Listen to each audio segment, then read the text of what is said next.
வணக்கத்துடன் pepper and salt news என்கின்ற இந்த வலையொலியில் உங்களை சந்திப்பதில் நான் மகிழ்ச்சி அடைகின்றேன். ஒருபுறம் ஈரான் இஸ்ரேல் நடத்தி கொண்டிருக்கக்கூடிய போர், இன்னொரு புறம் மனித உரிமைகள் உயர் ஆணையர் இலங்கைக்கு வருவதற்கான முயற்சிகளை எடுத்து கொண்டிருக்கிறார் என்றும், அவர் எப்பொழுது வருவார் என்கின்ற செய்தி இன்னும் உறுதிப்படுத்தப்படவில்லை என்றும், அவர் வருகின்ற பொழுது பல விடயங்களை குறித்து ஆய்வு செய்வார் என்கின்ற செய்திகளும் பரவலாக எடுத்து வைக்கப்படுகின்றது. இந்த சூழலில் மனித உரிமைகள் உயர் ஆணையருக்கு பல அழுத்தமான கடிதங்கள் சென்று கொண்டிருக்கின்றன. தமிழர்களுக்கு எதிராக நடந்த இன அழிப்பிற்கான ஒரு நீதி கிடைப்பதற்கான களத்தை எடுப்பதற்கு நீங்கள் முனைப்பு காட்ட வேண்டும்.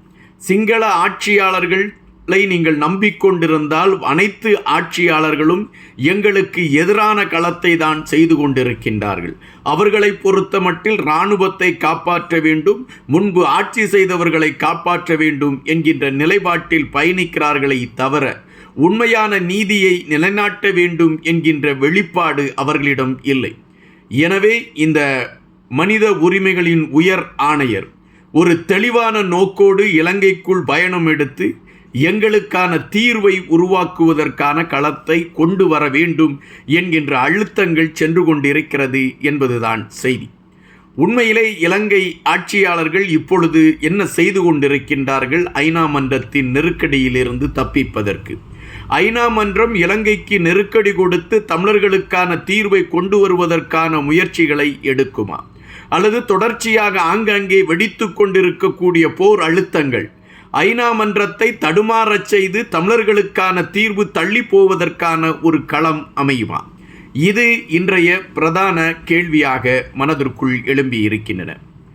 இலங்கையை பொறுத்தமட்டில் எப்பொழுதுமே இலங்கை தன்னுடைய செயல்பாடுகளை நியாயப்படுத்தி பயணித்து கொண்டிருக்கக்கூடிய ஒரு நிகழ்வுதான் தொடர்ச்சியாக நடந்து கொண்டிருக்கின்றன. இதுவரை இலங்கை அந்த நேர்கோட்டில்தான் பயணித்து கொண்டிருக்கின்றது.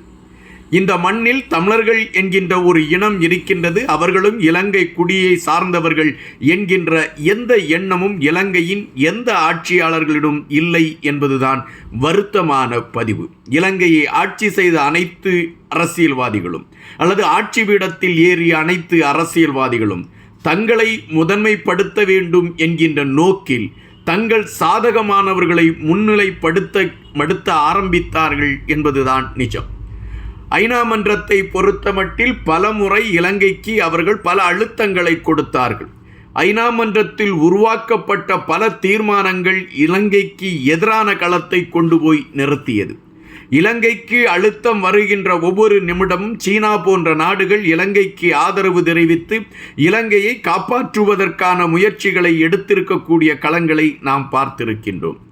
அல்லது அப்படி ஒரு சூழல் அமையாத பட்சத்தில் இலங்கை என்ன செய்யும்? எங்களுக்கு இன்னும் கால அவகாசம் வேண்டும், நாங்கள் எங்களுடைய உள்நாட்டுக்குள் விசாரணை நடத்தி இதற்கான தீர்வை நாங்கள் எழுதுவதற்கு தயாராக இருக்கிறோம் என்று அறிவித்துவிட்டு ஒரு காலதாமதத்தை அல்லது கால அவகாசத்தை கேட்டு வாங்கிக் கொள்வார்கள். அப்படி கால அவகாசம் கேட்டவுடன் ஐநா மன்றம் ஒரு 2 வருடம் நீங்கள் இதை கால அவகாசமாக எடுத்து ஐநா மன்றம் என்னென்ன விடயங்களை குறிப்பிட்டிருக்கிறதோ அதை நீங்கள் நிறைவேற்ற வேண்டும் என்கின்ற ஒரு வார்த்தைகளோடு ஐநா மன்றம் அமைதியாகிவிடும். இவர்களும் அந்த 2 வருடமும் தமிழர்களுக்கு நீதி கிடைப்பதற்கான களத்தை எடுக்கிறோம் என்று சொல்லிவிட்டு இவர்களுடைய வேலையை பார்க்க ஆரம்பித்து விடுவார்கள். தமிழர்கள் தொடர்ச்சியாக தங்களுடைய குரல்களை அவர்கள் பதிவு செய்து கொண்டே இருப்பார்கள். அந்த குரல்கள் இவர்களுடைய செவிட்டு காதுகளுக்கு கேட்காமலே சென்றுவிடும். தற்பொழுது ஐநா மன்றத்தில் பல ஆதாரங்கள் கிட்டியிருக்கிறது என்று குறிப்பிடுகின்றார்கள். இந்த ஆதாரங்களின் அடிப்படையில் இலங்கைக்கு எதிரான நகர்வுகளை எடுப்பதற்கான களத்தை ஐநா மன்றம் எடுக்கும் என்கின்ற செய்திகள் வலுவாகவே வந்து கொண்டிருக்கின்றன. சர்வதேச நாடுகளுக்கு ஐநா மன்றம் இதனை மையப்படுத்தி கடிதங்கள் எழுதிய நகர்வுகளும் இங்கு பேசுபடு பொருளாக மாறி இருக்கின்றன. ஆனால் இலங்கை ஆட்சியாளர்கள் ஐநா மன்றம் கொடுக்கக்கூடிய நெருக்கடிகளுக்கு ஒரு நெளிந்த பாம்பு போல வளைந்து நெளிந்து தப்பித்து செல்வதற்கான களங்களை எடுத்துக்கொண்டு பயணிப்பது வாடிக்கையாக இருக்கிறது. மறைமுகமாக தமிழ் கட்சிகளை சார்ந்த ஒரு சிலரும் சிங்களர்களை பாதுகாக்கக்கூடிய நடவடிக்கைகளை எடுத்து விடுகிறார்கள். அதனால் ஐநா மன்றத்தில் எழும்பியிருக்கக்கூடிய தீர்மானங்கள் ஒரு அடுத்த நகர்வுக்கு செல்லக்கூடிய களங்களுக்குள் செல்ல முடியாமல் அவைகள் தடுமாறி நின்று விடுகின்றன.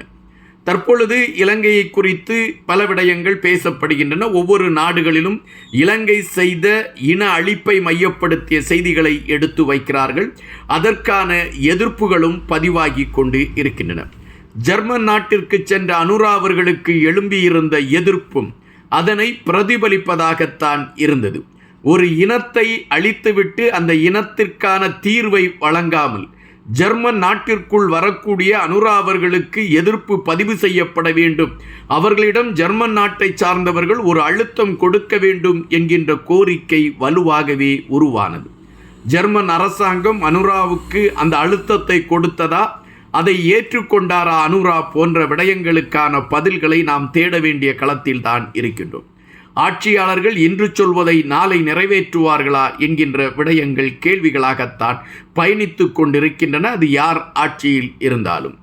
தற்பொழுது ஐநா மன்றத்தின் மனித உரிமையின் உயர் ஆணையாளர் இலங்கைக்கு விஜயம் செய்ய இருக்கிறார் என்கின்ற செய்திதான் பரவலாக பேசப்படுகின்றன. அவர் என்று வருவார், எப்பொழுது வருவார் என்கின்ற செய்தி உறுதிப்படுத்தப்படவில்லை. ஆனால் அவர் இலங்கைக்கு வருவதற்கான பயணம் விடயங்கள் உறுதி செய்யப்பட்டுவிட்டது என்கின்ற செய்திகள் சொல்கின்றார்கள். அதன் அடிப்படையில் இது இலங்கைக்கு ஒரு பெரிய சிக்கலை கொண்டு வரும் என்கின்ற பரபரப்பு செய்திகளும் பேசப்பட்டது. ஆனால் இலங்கைக்கு வரக்கூடிய மனித உயர் ஆணையர் தமிழர்களுக்கான தீர்வை மையப்படுத்திய நகர்வுகளை இலங்கையை முன்னிறுத்தி அவர் ஆரம்பிப்பாரா என்கின்ற விடயத்திற்கான கேள்விக்கான பதில் எங்கிருக்கிறது என்கின்ற விடயம் இன்றும் மர்மமாகவே இருக்கின்றது. எனவே ஒவ்வொரு காலகட்டத்திலும் தமிழர் விடயங்களை மையப்படுத்திய தேடலும், அந்த தேடலோடு ஒரு விடிவு கிடைக்கும் என்கின்ற நம்பிக்கையும் தொடர்ச்சியாக பேசுபடு பொருளாக மாறிக்கொண்டு இருக்கின்றதே தவிர அதற்கான தீர்வு கிடைப்பதற்கான ஒரு களம் அமையவில்லை. இப்பொழுது இந்த மனித உரிமை ஆணையர் வருகின்றார். இவருடைய முயற்சியிலாவது தமிழர்களுக்கான தீர்வு கிடைப்பதற்கான ஒரு களம் அமையுமா, அல்லது ஒன்றுமில்லை, காணாமல் ஆக்கப்பட்டிருக்கிறார்கள் என்று சொல்லப்பட்ட அந்த உறவுகள் என்ன நிலையில் இருக்கிறார்கள் என்பதை குறித்த செய்தியாவது இந்த அரசிடம் இருந்து பெற்றுக் கொடுப்பதற்கான முயற்சிகளை இந்த ஆணையரால் எடுக்க முடியுமா என்கின்ற கேள்விகளும் ஒருபுறம் எழும்பிக் கொண்டுதான் இருக்கின்றன.